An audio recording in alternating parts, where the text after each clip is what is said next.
Dinda aya usulan naon tentang kegiatan bakti sosial oke.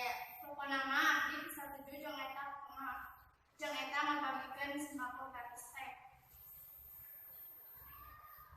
Nah deui usulan teh kumaha eta? Ulah teu satuju tapi teu naik usulan. Kumaha lamun urang hayangkeun belajar mengurangi sembako. Nah, tapi masyarakat setempat ieu kudu ngaluarkeun sajumlah duit kanggo pesen sembako.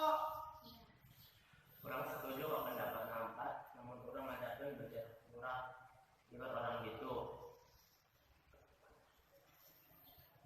Jadi kesimpulannya orang ngadakeun belajar buku ibarat orang gitu. Atur nuhun kasadayana.